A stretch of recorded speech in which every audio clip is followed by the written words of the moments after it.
That was a new Black Panther group protesting in front of a Texas jail a few weeks back. Just one of the angry and incendiary chants we have seen against police in recent months. We have heard from folks like the two law enforcement officers you just saw, but so far haven't heard much from Washington. However, take a walk back with me to 2011, when a shooting in Tucson led to an angry chorus complaining about what they said was angry Tea Party rhetoric.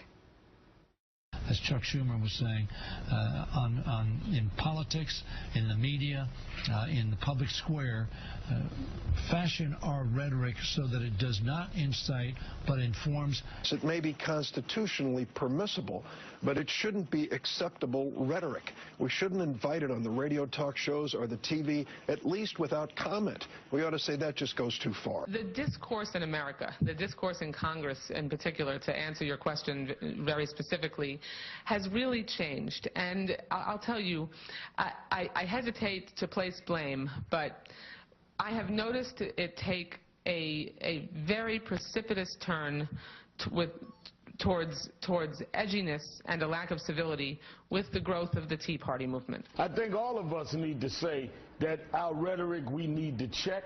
None of us should become so defensive that we say we're not going to change. We all need to see if there is change required, change needed, and all realize that there are some very unbalanced people here in this country that anything can trigger.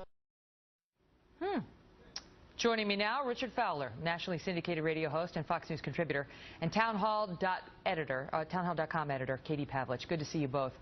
Wow. Yeah. So, I mean, I went out to see, Katie, whether Debbie Wasserman Schultz was out denouncing the rhetoric that we are now hearing, you know, the lack of civility that she was complaining about with the Black Lives Matter movement. And this is what I found her saying about that movement. Stand by. I'm proud of the young people who have been pushing that Black Lives Matter movement. We've brought the Confederate flag down. We've made sure that symbols of hate are unacceptable in America.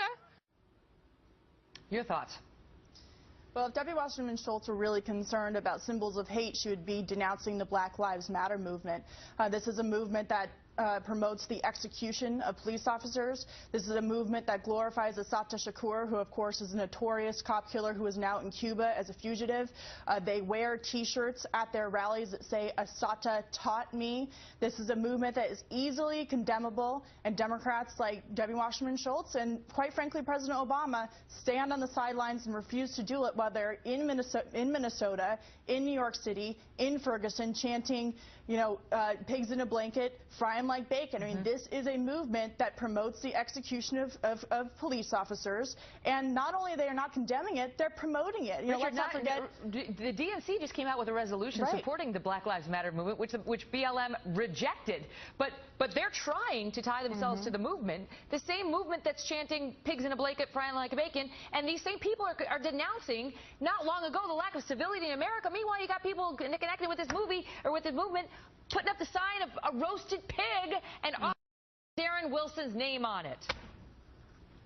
One, Megyn, I think that I don't think we're watching the same Black Lives Matter movement. I think if you talk to any of the organizers on the ground, both in Ferguson, in Baltimore, and New York, they will tell you they're a non-violent movement, that all they want to do is end the disparities. Why were they chanting pigs in a blanket, frying like bacon? That was the Black Lives Matter movement in Minnesota. Why? That is one small incident of the Black Lives Matter movement. The segment started with the Black Panther Party, which is not part of the Black Lives Matter movement at all. How about that? The Black Lives Matter movement is asking for accountability from police officers, and that's all they're asking for.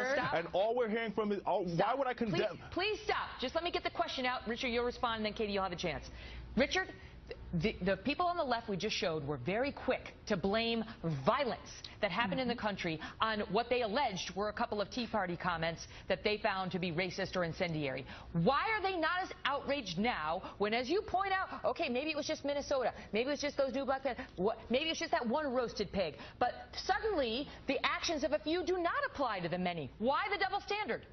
Well, first, the shooting that you were talking about in the video clip, there's actually evidence that indicates that this person he had Tea Party sentiments. He agreed with the Tea Party. In this case in Houston, or in Texas rather, there is no evidence, right? There's been no investigation. And from somebody, Megyn, who's a lawyer, you would say, let's see the facts first. We don't know if this killer's been connected with the Black Lives Matter movement or not. Now, with that being said, the Black Lives Matter movement for the past year has petitioned and fought to make sure that black lives indeed do matter, and they're not gunned down by police officers or choked to death in New York City like Eric Garner was.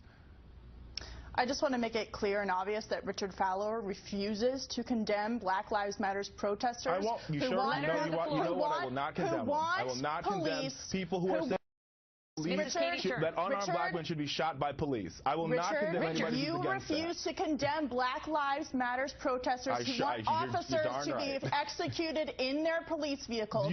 That is what you are promoting. There's no evidence. Okay, let me just